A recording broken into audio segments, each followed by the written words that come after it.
Hello guys, today in this video I'm gonna show you another version of cheap stepper motor control. Previous version we can only control speed and direction. If you don't watch, go check out link in description.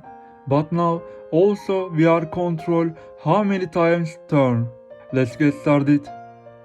Again, when you power on, first scene calibrate.